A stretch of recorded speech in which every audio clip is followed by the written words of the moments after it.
The year was 1917. America entered the Great War.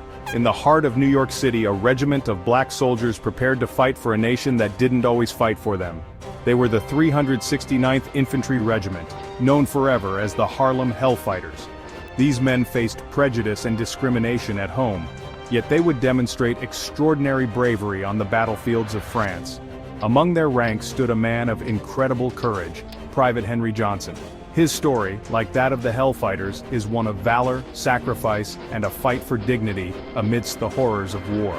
The Hellfighters were relegated to menial tasks upon their arrival in Europe. The U.S. Army, rife with racist attitudes, deemed black soldiers unfit for combat. Instead of fighting on the front lines, they unloaded ships and dug trenches. Their spirit, however, remained unbroken.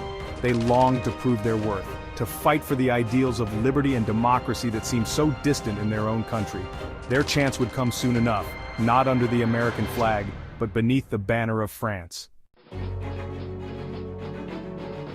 Assigned to the French army, the Hellfighters were finally unleashed in the trenches of the Western Front. They fought with a ferocity that astonished their allies and terrified their enemies. The Germans called them Hollenkampfer, the Hellfighters. On a night in May 1918, Private Henry Johnson and his comrade Needham Roberts were guarding an observation post. They faced a surprise attack by a German raiding party, outnumbered and outgunned. The Germans expected an easy victory. They were wrong. Johnson, despite a grenade blast and multiple bullet wounds, fought back with everything he had.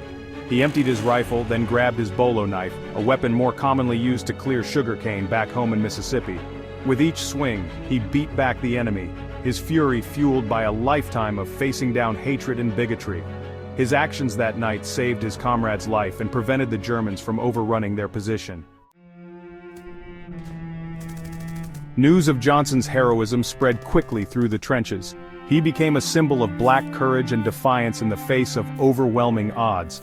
The French, who had witnessed firsthand the bravery of the Hellfighters, awarded Johnson the Croix de Guerre, their highest military honor. He was the first American soldier to receive this prestigious award. The citation praised his remarkable coolness, audacity, and energy. The French recognized the valor of the entire 369th Infantry Regiment. They awarded the regiment the Croix de Guerre, making it one of the most decorated units in the entire war. The Hellfighters returned home as heroes.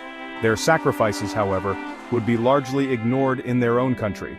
America, still grappling with its own demons of racism, was not ready to fully embrace its black heroes. Section 4, Jazz Ambassadors, The Sound of Freedom. The Hellfighters brought more than just their fighting spirit to Europe. They brought their music. Jazz, born in the black communities of America, found a new audience in the trenches and cafes of France. The Hellfighters regimental band, led by the legendary James Reese Europe, introduced a captivated Europe to the sounds of ragtime and jazz. Their music was infectious, energetic, and full of life. It transcended language barriers and cultural differences.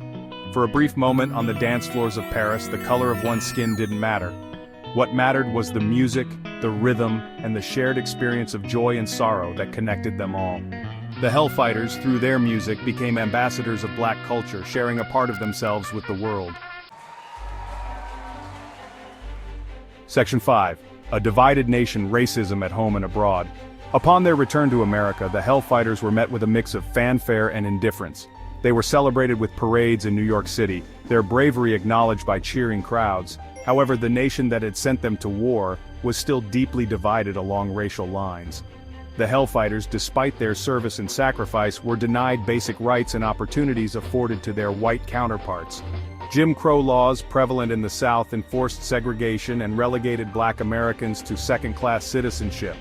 They were denied access to equal education, housing, and employment opportunities.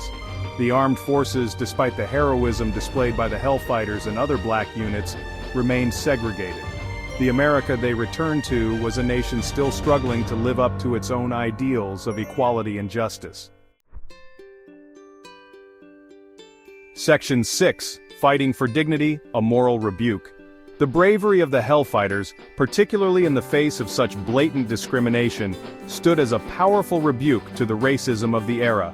Their willingness to fight and die for a country that treated them as second-class citizens exposed the hypocrisy at the heart of American society.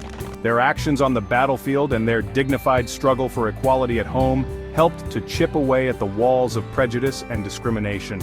Their story is a testament to the human spirit's ability to endure and overcome even the most daunting obstacles.